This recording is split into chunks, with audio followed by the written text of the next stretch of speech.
Hello students, this is Suraj Kumar. आज preposition के अंतर्गत प्रीपोजिशंस ऑफ प्लेस और पोजीशन में शामिल जितने भी प्रीपोजिशंस हैं उन सभी का यूज और एग्जांपल्स को जानते हैं। तो चलिए सबसे पहले at, in, on, meaning of place और पोजीशन। एट और इन का यूज हम पहले भी देख चुके हैं। अब जो है प्लेस और पोजीशन के अर्थ में देखते हैं। तो एट का यूज छोटे स्थान के नामों के पहले होता है, जैसे वी लिव्स एट जमालपुर। कोई गांव या छोटा शहर के नाम के पहले जो है एट का यूज किया गया है यहाँ। उसी प्रकार से इन का यूज बड़े स्थानों के नामों के पहले होता है, जैसे we live in India. India बड़े स्थान है, देश है। उसी प्रकार से you live in the USA. USA भी एक बड़ा शहर है, बड़ा देश है। उसी प्रकार से तीसरा है ऑन का यूज स्थान के लिए होता है, अर्थात the books are lying on the table. किताबें जो है टेबल पे स्थित हैं। दूसरा एग्जाम्पल है there is a cap on his head. उसके सर पे टोपी है। तो इस प्रकार से ऑन प्रीपोजिशन हो गया, यहाँ इन और यहाँ एट।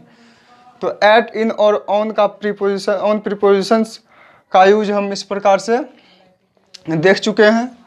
तो अब देखिए एबव एंड बिलो का यूज जानते हैं, और इसका यूज जो है लेवल बताने के लिए होता है, अर्थात स्तर बताने के लिए होता है। तो एग्जाम्पल को समझिए, the work is below my dignity. यहाँ बिलो जो है लेवल को बता रहा है। उसी प्रकार दूसरा एग्जाम्पल है the aeroplane is flying above the clouds, अर्थात एरोप्लेन जो है क्लाउड्स के ऊपर उड़ रहा है। तो यहाँ एबव है प्रीपोजिशन। उसी प्रकार से तीसरे एग्जाम्पल को देखिए, ही इज एबव 30, अर्थात वह 30 के ऊपर है। यू आर बिलो 20, वह 20 के नीचे है। तो इस प्रकार से हम बिलो और एबव का यूज जो है ऊपर और नीचे के हिंदी मीनिंग के अर्थ में लेवल बताने के लिए करते हैं। तो अब ओवर एंड अंडर प्रीपोजिशन का यूज देखते हैं। ये दोनों प्रीपोजिशन का यूज वर्टिकल पोजीशन को बताने के लिए होता है।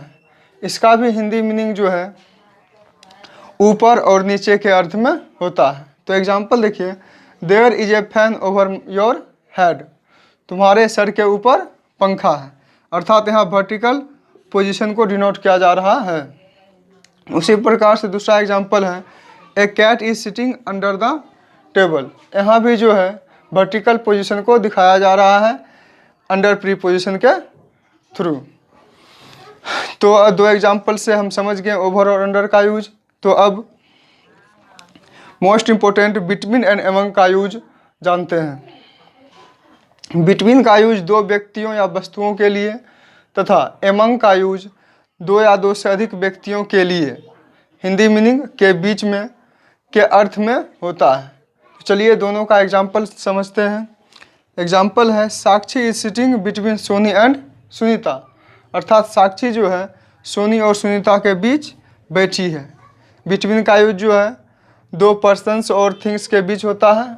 अब देखिए next example, the principal distributed the books among the poor students. यहाँ जो है दो से अधिक है, अर्थात गरीब छात्रों के बीच प्रधानाचार्य ने किताबें बांटा।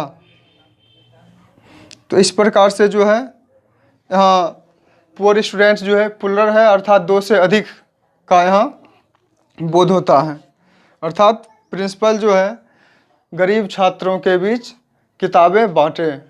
स्टूडेंट्स नोट में लिख लीजिए, एमिड का यूज भी एमंग के तरह ही होता है, अर्थात Raju is sitting एमिड his friends. His friends जो है दो से अधिक है, इसलिए इसके पहले एमिड या एमंग का यूज कर सकते हैं। और दो या दो से अधिक के लिए जो है एमंग का यूज किया जाता है। और देखिए नेक्स्ट है बिफोर, जिसका हिंदी मीनिंग होता है के सामने या के आगे। तो एग्जाम्पल देखिए, Soni is sitting before you. इसका हिंदी मीनिंग हो गया सोनी जो है तुम्हारे आगे या तुम्हारे सामने बैठ रही है। दूसरा है ही अपीयर्ड बिफोर जज, वह जज के आगे या जज के सामने दिखता है, दिखा। अब देखिए इन फ्रंट ऑफ का भी जो है हिंदी मीनिंग के सामने ही होता है। इसका यूज भी हमेशा के सामने के अर्थ में, किसी वस्तु के सामने के अर्थ में ही होता है। तो देखिए there is a hospital in front of my house, इसका हिंदी मीनिंग हो गया मेरे घर के सामने एक अस्पताल है। तो यहाँ इन फ्रंट ऑफ जो है माई हाउस अर्थात मेरे घर के सामने, के सामने के अर्थ में इन फ्रंट ऑफ का यूज यहाँ हुआ है। अब देखिए बिहाइंड भी जो है इसी के अंतर्गत आता है, जिसका हिंदी मीनिंग होता है के पीछे। तो एग्जाम्पल देखिए she was running behind her brother, वह दौड़ रही थी अपने भाई के पीछे। दूसरा एग्जाम्पल है John was behind Mary, John Mary के पीछे था। There is a road behind my house, मेरे घर के पीछे एक रोड था। इस प्रकार के पीछे के अर्थ में बिहाइंड का यूज किया जाता है।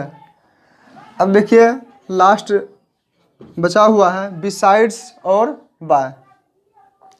देखिए बिसाइड्स या बाय का use at the side of अर्थात के बगल में, नेक्स्ट टू अर्थात के बाद, या नियर नज़दीक के अर्थ में एक दूसरे के बदले होता है। तो अब इसे एग्जाम्पल के द्वारा समझते हैं। जैसे एग्जाम्पल है she came and sat beside me या बाय मी, वह आई और मेरे बगल में बैठी। दूसरा एग्जाम्पल है his house is beside the river, तो उसका घर जो है नदी के किनारे या नदी के बाद है, और बिसाइड के बदले में जो है बाय का यूज भी किया जा सकता है। और तीसरा एग्जाम्पल है who is the boy sitting beside या बाय मोनी, वह कौन लड़का है जो मोनी के बगल में या फिर मोनी के नज़दीक या मोनी के बाद बैठा है। तो इस प्रकार से बिसाइड और बाय का यूज जो है एक दूसरे का स्थान पर किया जाता है। 3 एग्जाम्पल के माध्यम से समझ चुके हैं। तो अब होमवर्क के लिए तैयार रहिए। होमवर्क है he gets up dash 6 o'clock in the morning, she has no control at all dash her children, the house is dash repair. तो आप इस ब्लैंक को फिल कर सकते हैं हेल्प बॉक्स के सहायता से।